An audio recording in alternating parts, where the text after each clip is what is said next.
Hello friends, ఈరోజు బంగాళదుంప పొడి కూర ఎలా చేయాలని చూద్దాము. దానికి కావాల్సిన పదార్థాలు: మిరియాలు, ఎండుమిర్చి, మినప్పప్పు, హింగువ, సోంపు.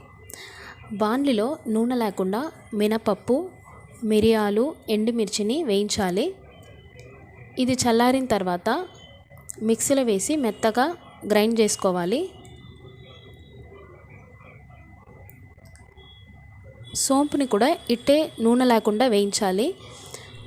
సోంపు వేయించేటప్పుడు బాగా చిటపటలాడాలి.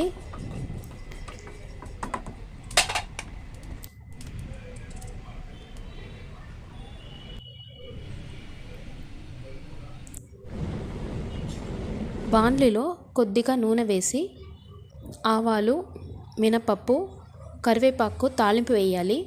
ఉడికించి పెట్టుకున్న బంగాళదుంపతో పాటు కొద్దిగా పసుపు వేసి బాగా రోస్ట్ చేసుకోవాలి. బంగాళదుంప రోస్ట్ అయిన తర్వాత మనం మినపప్పు, మిరియాలు, ఎండుమిర్చి పొడి చేసుకున్నాం కదా, అది కూడా దీంట్లో వేసి కావాల్సిన ఉప్పు వేసి బాగా కలపాలి.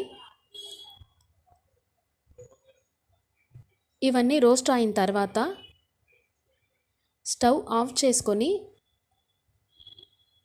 లాస్ట్గా ఈ సోంపుని పొడి చేసుకున్నాం కదా, అది కూడా దీంట్లో యాడ్ చేస్తే మన బంగాళదుంప పొడి కూర రెడీ అయింది.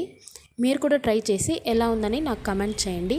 మీకు తెలిసిన వాళ్ళకు కూడా ఈ వీడియో షేర్ చేయండి.